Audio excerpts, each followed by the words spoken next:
एक काम कर, ती बादली दे, मी ठेवून येतो. ज्योती तुझा डबा. मी आले.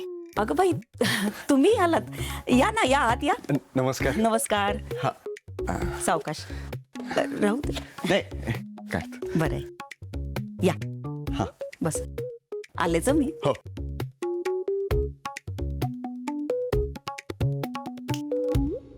काय गरज इथे मी सांगतोय ना, उपकाराची परतफेड होणार.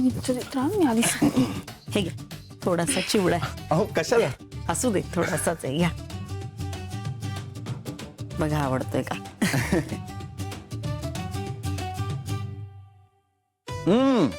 आवडला का? मस्त आला जुडा. वा वा.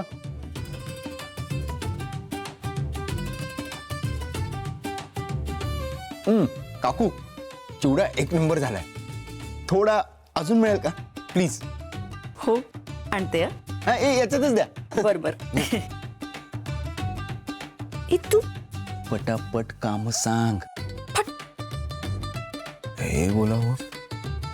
आई आई कशाला हे सगळं करतेस तू? काय गरज आहे? एक तर तो बिनकामाचा आलाय, त्याला विचार कशाला आलाय आणि हाकलून दे.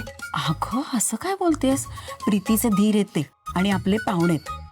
आणि हे काय, मला सांग, काहीतरी काम असल्यावरच यायचं, असं काही असतं का? अगं मग बिनकामाचं काय फक्त हादडायला यायचं? ज्योती अगं काय बोलतेस राणी? ते आपले पाहुणेत आणि पाहुणचार नीट झाला पाहिजे. हा. आई अगं पण तू शांत राहा जरा.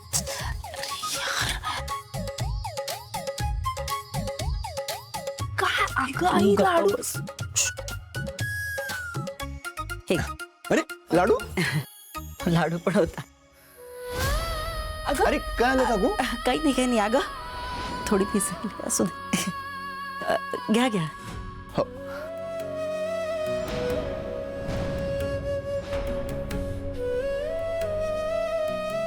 मी आले. तुमचं चालू दे, चहा ठेवते. चहा. असं. ठीक आहे.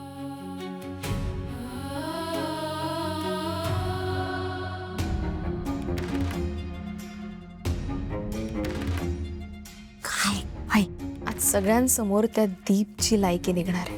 त्यासाठी तुम्ही इथे बाहेर थांबा. कोणी येतंय का नाही ते बघा. ठीक आहे, मी आलेच. अगं ये, पण तू काय करणार आहेस ते तरी सांग. नक्की प्लॅन काय आहे तुझा? आई, त्या दीपला त्रास झाला पाहिजे हीच इच्छा आहे ना तुमची? ती तर आहेच ग. मग तुमची ही इच्छा आज पूर्ण झालीच म्हणून समजा. पण त्यासाठी तुम्हाला मी जे काही बोलते ते नीट ऐकावं लागेल. ठीक आहे, इथे बाहेर थांबा. कोणी येतंय का बघा. कोणी आलं तर मला इशाऱ्याने सांगा. ठीक आहे, किंवा मग त्या व्यक्तीला गुंतवून ठेवा बोलण्यात. आई, इथे जर का आपण पकडले गेलो किंवा चुकलो ना तर पुढे खूप मोठा प्रॉब्लेम होईल. तू काळजीच करू नको. त्या दीपला त्रास होणार असेल तर मी काहीही करीन. जा तू, मी आहे इथे. आलेच.